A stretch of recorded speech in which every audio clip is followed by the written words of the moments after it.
descanso do sol quer te ver. Aí falei nada não, Zé. Deus te abençoe. Agora que eu tô seguindo, olha o Pai do Espírito Santo assim, ó. Evangeliza, evangeliza, evangeliza, evangeliza, evangeliza, evangeliza, evangeliza, evangeliza. Aí sabe o que eu fiz? Eu voltei. Aí chega no local e pergunta assim pra ele: ô Zé, Quer que você quer trabalhar de descanso novamente, rapaz? você conhece Jesus? Eu não conheço ninguém com esse nome, não. Quem é Jesus? Jesus é o Senhor. Eu digo não, Zé. Jesus é o Senhor. Eu digo não, Zé. Jesus é o nosso Salvador.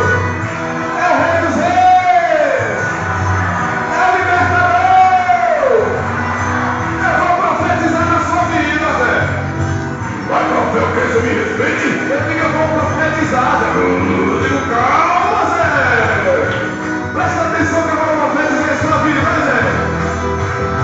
É na presença do Senhor, seu Zé, que tudo pode acontecer. Glória! Seu Zé, que tudo vai acontecer. É na presença do Senhor, seu Zé, que tudo pode acontecer. É na presença do Senhor, seu Zé, que tudo vai acontecer. Agora, você vai ter que me explicar como é isso. É fácil, Zé. É só você aceitar Jesus Cristo de Nazaré como Salvador da sua vida. Jesus é a fonte de água viva, Zé. Você vai beber dessa água, Zé, e jamais você terá sede. Amém, Zé? Amém. Ô, irmãozão. Eu digo, olha, já está me chamando de irmão. Mas se converteu, louvado seja Deus. E aí, Zé?